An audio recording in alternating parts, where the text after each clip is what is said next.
Good. So everybody, we finally made it here to the historic Mackay Mansion. And I just want to let everybody know that I'm so excited. I'm like got goosebumps. We've already been here just like a few minutes, and it's like my sister Tanya, she got pictures already of the little girl. I didn't even know nothing. I'm like, who is this looking at me through the thing? But we're here today, and this beautiful woman, she's going to let us know a little bit more about what's going on here at the Mackay Mansion. And so introduce yourself and let our audience and everybody know, about you, babe. Okay, I'm Dawn, and I'm the caretaker and curator here at the Mackay Mansion. And I've been here for about 3.5 years. And I'm really honored you guys are here. I think you guys are going to have an amazing night. And I'm here to answer all your questions and help you guys through with whatever you need. So, how long have you been here? You've been the caretaker here at the Mackay Mansion? 3.5 years. So you've been here 3.5 years. And in your 3.5 years, why don't you give us a little insight of your heart about what we got to look forward to and some of the things that people have seen, the hauntings and things that are going on, because I think that a lot to what has to do here tonight is that it's not so much about what we catch in the hauntings. I have a feeling that we're going to catch a lot of things, but I want to know from the perspective of somebody that has been here every day, that has put in their blood, they sweat, they tears for 3 years, baby. That's a lot of time. I know. And so you give it, Absolutely just let her, so we just want to know, so let the people know a little bit about, the history of the Mackay Mansion before we go through our walkthrough. Okay. It was built in 1859 by George Hurst, and George Hurst, as you guys know, his son, William Randolph Hearst, built the Hearst Castle, and he did that with the money his father made right here in Virginia City. And he sold the mansion and mine to Mr. Mackay in 1871, believing that the silver rush was over in this town. And 2 years after he left, Mackay and his partners hit the big bonanza. And that was the largest silver strike in U.S. history, and it still stands today. The big bonanza, what a lot of people don't understand is that, because I've been doing a little research on Mr. Mackay and the things that are going on, and because of that strike that they found before that, they sent most of the silver and everything into San Francisco. Yes. And then from that point, from where I understood that people got to understand that makes a little bit more about the historical part of the Mackay Mansion, because if it wasn't for Mr. Mackay, there would be no San Francisco. That's right. The money that was made here did help to build San Francisco and help fund the Civil War. John Mackay's business partners, James Fair, and James Fair's daughters built the famous Fairmont Hotel in San Francisco. James Flood built the Flood Mansion and Flood Building in San Francisco.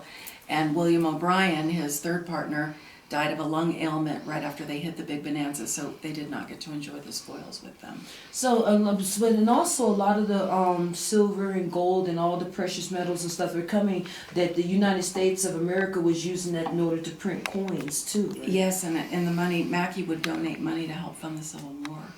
And and I was reading a lot of things about that, and and he also, I read that he also lived a very long life.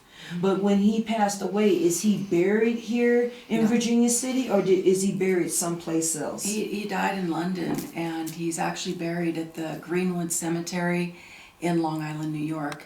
I can show you guys a photo of it. We have a picture of the mausoleum that the whole family's in. And so he went back pretty much home. So he came here, he did what he had to do. He helped the people that he had to help. But I know, was there like a lot of tragedy? Was there the tragedy or something that during the times, because during that times, people, when they making money, you got people trying to rob you. You got all, I mean, was there like any great tragedy besides the fire that they had? Oh, the fire and then all the death in town. The miners were dying on a regular basis, and again, many of those men are still under the ground. There were stagecoach accidents documented, and I believe this is one of our little girl spirits. A little girl fell out of a stagecoach and broke her neck, and she died.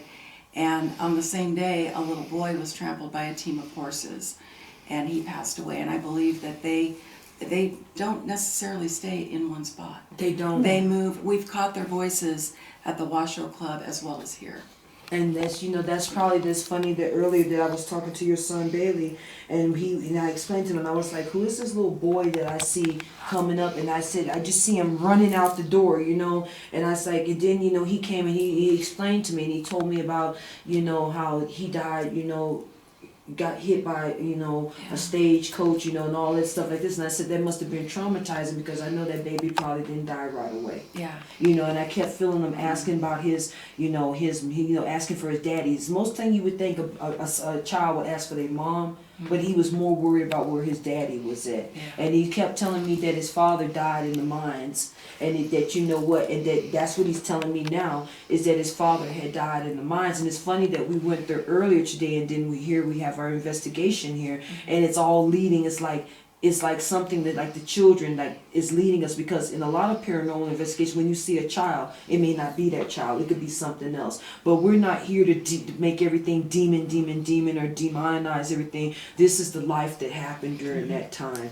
And that's really sad that, that a baby had to, babies had to lose their lives, over something like this. And so I feel that their spirit keeps coming, because I remember what I was like, I was thinking, and we were talking before, and I was telling you about what's underground here. That's all I keep feeling. I was like, what's underground? And remember, before you even told me, as I said, these spirits are coming because of the crystals, and they're flowing through these energies and everything that's here. And so when Mr. Mackay was here, how was his mental state? What did he feel like living here in this mansion? I know he liked it in Virginia City, because this is where he hit the big bonanza. So he enjoyed it here, and Mrs. Mackay spent a lot of her time in Paris. However, he would go to Paris and spend 4 months out of the year with her and the kids. So this was like his sanctuary, his man cave. Yeah, I don't know. I think they had separate lives when they were away from each other. I feel that. And the decorations and everything that, tell us a little bit about this room that we're in, that we're here. This is the parlor room, and this was, it's been documented that John Mackay and Mark Twain played cards in here. Wow. And they used to do their entertaining, smoke their cigars, drink their brandies. This room was also used because they did not have funeral parlors in that time period. So this room, the parlor, was used to... So it was the old school days when they used to put the bodies out for everybody to look at them and everything. So this room had many, many bodies displayed in it. And if a miner lost his life in the mine and the widow couldn't afford a place to have a service, Mr. Mackay would open up his home and let them do it right here.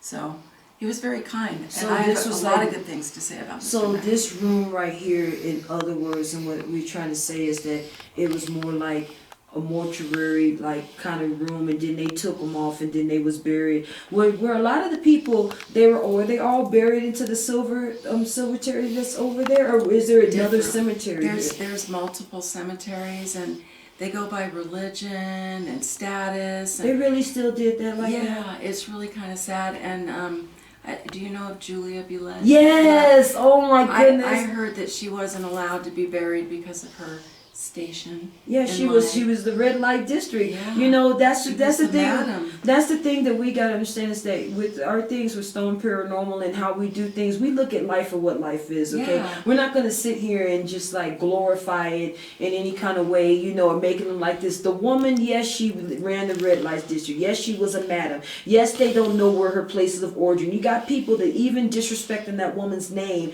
even after she's gone, but they don't sit there and think that, what, she was right there with them firemen. Yeah. She was right there helping people when they needed to eat. Right. She was there to help the miners and everybody when they did. Yes, she might have been going, but that was her trade, okay? That was what she knew during that time. And she rose in the ranks. So she had a lot of enemies that were here. Oh, yeah. And, and a lot mostly women. Yes, but because they were jealous, because you know what? Here you go. And from the pictures I've seen, and the very few pictures that they have of Julie, is that she was a very beautiful, she was slender, she was tall. She had everything. She was like the supermodel of her day. Mm-hmm. And she was very friendly. All the men liked even just talking to her. But did she ever grace this mansion? I believe she did. I don't know of any documentation. We're looking into that. But I'm looking at my son because he might know. You know if Julia has been in the mansion? No, there isn't any documentation of that, but I do have an interesting tidbit about Julia that I know. Oh, Then you need to come sit your behind over here in the camera. The camera's on, man. We scoot over. We make. Yeah, Listen, please. I ain't shook. We got another chair right here. I get to touch